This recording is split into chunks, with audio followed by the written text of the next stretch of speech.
అక్కడ శ్రీమా రాజేంద్ర గారు కలిశారు. వారు మరంగంటి వారు, దరువులు వారు, ఇలాగా ఆళ్ళవార్లు, పంచ సంస్కారాలు ఇవన్నీ చెప్తుంటే మాకు ఆశ్చర్యం వేసింది. ఏ ఊరండి అని అడిగాం మేము. మాది రంగాపురం అండి. అక్కడ మా వంశము వారంతా కూడా మంచి వైష్ణవ సంప్రదాయస్తులు. వారు అయ్యారా లేదో తెలియదు. పంచ సంస్కారాలు అయ్యారా లేదు,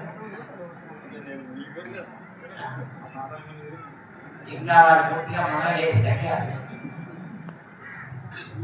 సంప్రదాయం ఉంది ఈ ఊళ్ళో. ఇక్కడ ఉండేటువంటి వారికి మంచి సంప్రదాయ పరిమాణం ఉంది.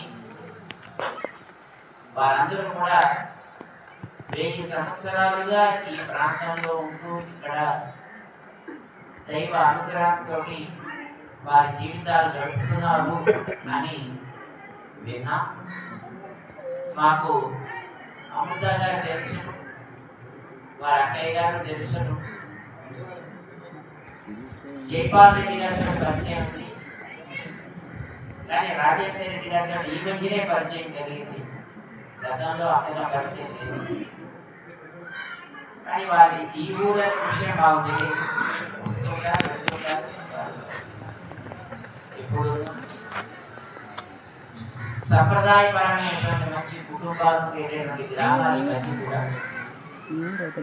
భగవంతుడిని ఆరాధన చేస్తూ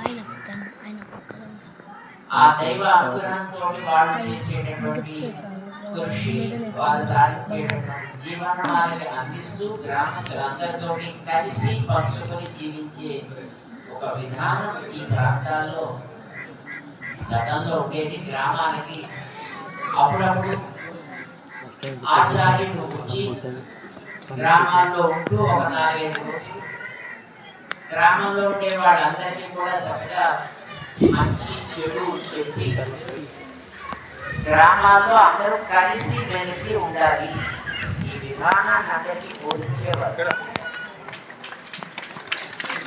ఈ మధ్య కాలంలో కులాలు, మతాలు అంటూ చాలా రకాలైనటువంటి అడ్డుగోడలు మనుషుల మధ్య కట్టేసుకుంటున్నారు.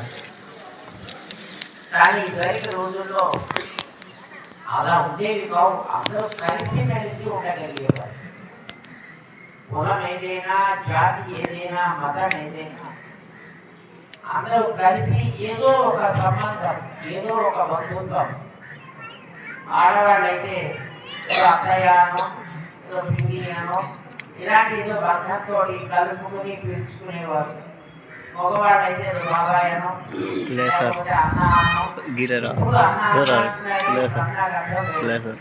అప్పట్లో అన్నాక అర్థాలు వేరుగా ఉండేవి అనే శ్రద్ధతో ఉండేవారు.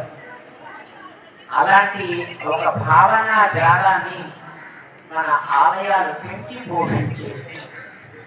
ఎప్పుడు కూడా నేను ఒక్కడే బాగుండాలి, నాకే సుఖం కావాలి, పక్కవాడు ఎలా పోయినా పర్వాలేదు అనే ఆలోచన మన వాళ్ళు ఎప్పుడు ఉండేది కాదు. లోకాః సమస్తాః సుఖినో భవంతు అనే ఆలోచనే మన వాళ్ళు ఎప్పుడు ఉండేది. మన శాస్త్రాలు మనకు అవే చెప్తున్నారు. మన పెద్దలు మనకి దాన్నే బోధించేవారు. చేతులు పని చేస్తాయి కానీ కళ్ళు అక్కడే ఉంటాయి, ముక్కు అక్కడే ఉంటుంది. కానీ అది కూడా పని చేస్తుందా, పని చేయదా? దాని పని అది కూడా చేస్తుంది.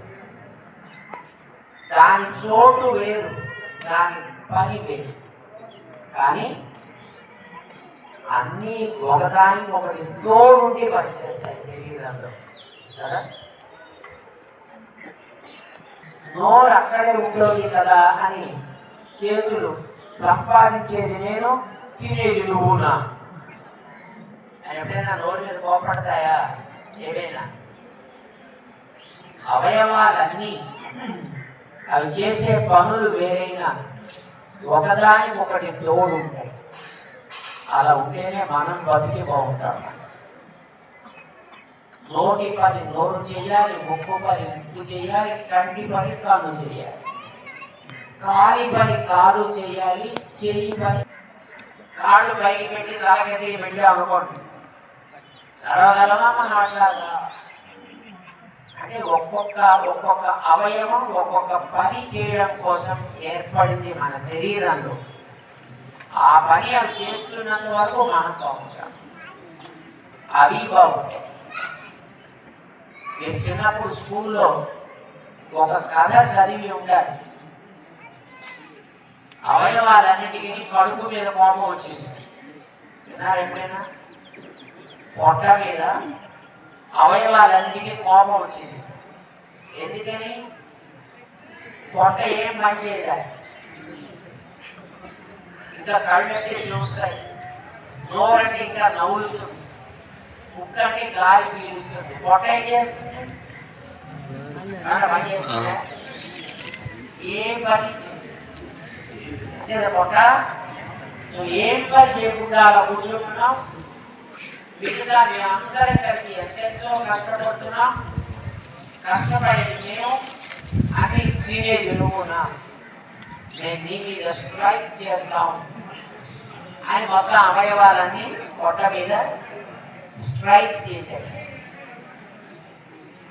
కాళ్ళు తిరగడం మానేసే, చేతులు సంపాదించడం మానేసే, నోరు నవ్వడం మానేసింది. అప్పుడు ఏమవుతుంది? పొట్టకి ఏమి ఇవ్వడం మానేసే. నష్టం ఎవరికి? ఎవరికి నష్టం? పొట్ట కదా. పని చేసేవి అవైనా వాటికి కావలసిన శక్తిని ఇచ్చేదెవరు? ఉంటాయి కదా. దానికి అవన్నీ ఇవ్వడం మానేసి స్ట్రైక్ చేస్తే పాపం ఒక రోజు అయిన తర్వాత కాళ్ళు కదలడం మానేసే, చేతులు తిరగడం మానేసే, కంటికి తెలుగుతా ఉంటే కూడా దానికి ఓపిక లేకుండా అయిపోయాయి. నోట్లోంచి మాట్లాడదామంటే మాటలు కూడా రాకుండా నీరసం వచ్చేది.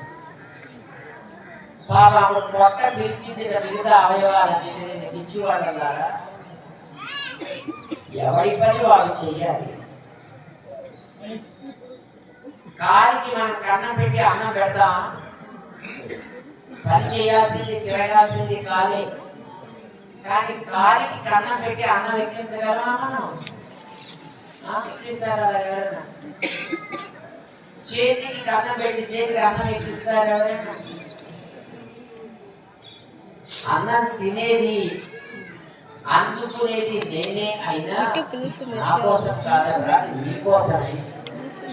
నేను దాన్ని తీసుకున్నాక దాన్ని వారికి పంచేది ఎవరు? మన శరీరంలో పొట్టే కదా. పొట్ట పనిచేయడం మానేస్తే మిగతా అవయవాలు ఎవరైనా పనిచేస్తారా? అనవసరంగా మీరు పిచ్చి వాళ్ళు అయ్యి స్ట్రైక్ చేస్తున్నారా? కానీ అలా చేయకండి. మళ్ళీ ఆహారం తీసుకోరండి, నోట్లో వేయండి, నాకు అందించండి, నేను మీకు శక్తి వచ్చేట్లు చేస్తా అంటే పాపం చెయ్యి మెల్లిగా వెళ్ళి ఓ పండుగ పట్టుకొచ్చి నోట్లో వేసి నోరు దాన్ని పొట్టకి పంపించి పొట్ట ఏం చేస్తుంది? దాన్ని బాగా కలిపి అరిగించి కొంత శక్తి కాళ్ళకి, కొంత చేతులకి, కొంత బుర్రకి, కొంత గుండెకి, కొంత లంగ్స్కి, కొంత కిడ్నీస్కి, ఒక్కొక్క అవయవానికి కావలసిన శక్తిని అది మళ్ళీ డిస్ట్రిబ్యూట్ చేసింది. మళ్ళీ కళ్ళు లేవడం ప్రారంభించాయి, నోట్లోకి మాట ప్రారంభమైంది, కాళ్ళకి శక్తి వచ్చింది, చేతులకి శక్తి వచ్చింది. ఇవన్నీ కలిసి పని చేసుకోవాలి. ఏ ఒక్క అవయవం దానికోసం బతకడం ఈ శరీరంలో జరుగుతున్నాయా? అన్ని కలిసి మీకోసం అన్ని ఆరోగ్యంగా ఉండాలి.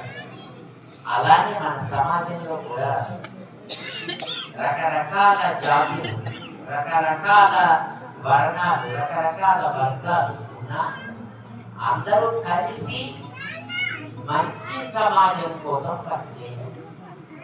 ఎవరి కృషి వాళ్ళు చేయాలి. ఇలా అందరినీ కలిపి మనందరం ఒక కుటుంబం. అవునా కదా? మనందరం ఒకే కుటుంబం. అవునా కదా? ఎలా అవుతాం ఒక కుటుంబం? మీ కుటుంబం వేరు, ఆయన కుటుంబం వేరు, ఆయన కుటుంబం వేరు, అందరూ ఒక కుటుంబం. మనందరికీ కామన్ గా ఉండే తల్లి ఎవరు?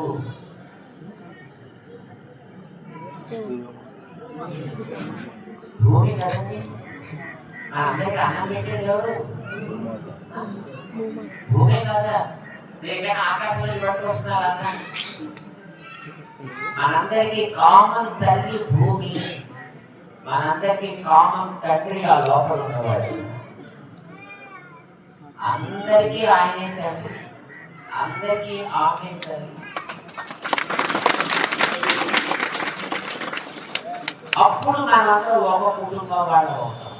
ఏ కుటుంబం అది? భగవత్ కుటుంబం. ఏ కుటుంబం ఉండాలి? ఇప్పుడే కుటుంబాలు వేరు, కానీ ఆయన గుర్తు పెట్టుకుంటే మనందరం ఒకే కుటుంబం వాళ్ళ ఉంటాం. అందులో ఆలయం కావాలి ఊళ్ళో. ఇద్దరికి ఎప్పుడైనా ఆలయాన్ని మర్చిపోయారు? అప్పించువాడు వైద్యుడు ఎప్పుడు నెడతెగక పాలు ఏరును విజుడు. ఇవి ఉంటే ఆ ఊళ్ళో ఉండండి. ఇవి లేని ఊళ్ళలోకి చొరకుము సుమతి అని చెప్పేవారు, నన్ను నేర్పేవారు చిన్నప్పుడు. ఇప్పుడు అలాంటివి నేర్చుకుంటే పాపాలు వస్తాయని నేర్పడం మానేశారు స్కూళ్ళలో. ఇప్పుడు అందరికీ మనకి ఎల్లమ్మ పుల్లమ్మ కాదు తప్ప ఒక కుటుంబంగా మనని చేర్చే పాఠాలు మనకి పోయాయి. అక్కడ పాఠాలు పోయినా మన పాఠాలు నేర్చుకోవచ్చు. ఇద్దరికి మన ఇంట్లో ఉండే పెద్దోళ్ళు చెప్పేవారు. ఇప్పుడు పెద్దాళ్ళ దగ్గర మానేశాం కదా. ఇప్పుడు అందరం ఫోన్ దగ్గరికి వెళ్తున్నాం. పిల్లలకి ఫోన్లోనే పంపిస్తున్నారు.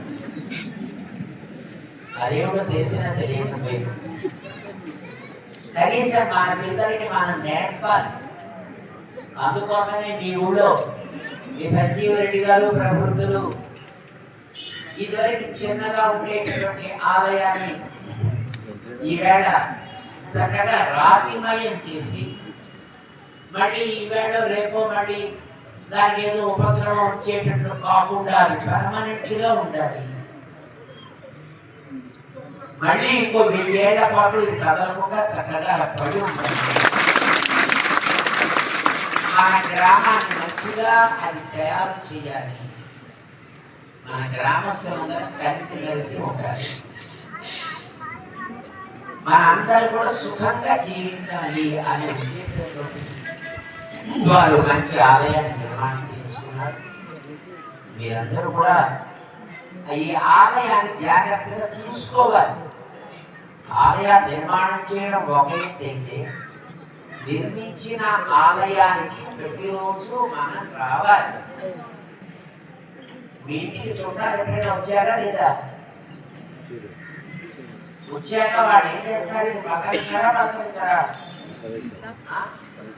మీ ఇంట్లో 2 రోజులు ఉన్నారనుకోండి, బాగున్నావా గుడ్ మార్నింగ్, రాత్రి మీరు బాగా నిద్ర పట్టిందా, మంచిగా పడుకున్నావా, భక్తులు బాగా నైవేద్యం పెట్టుందా లేదా, ఆరోగ్యం చేసుకున్నావా అడగాలా వద్దా? మన ఇంటికి వచ్చిన అతిథి కదా ఆయన, మన ఊరివాడు అయిపోయాడు. అరుచుకోవాలి ఒకసారి అంటే బిగ్ బాస్ చూసాం కానీ ఏంటి ఏం చేయాలి?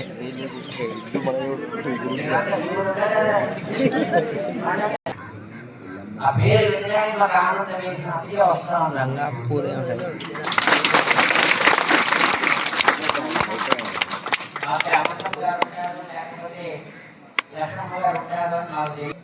ఊరి పేరు చాలా బాగుంది, అందంగా ఉంది. రంగాపురం మంచి సంప్రదాయపరమైనటువంటి పేరు.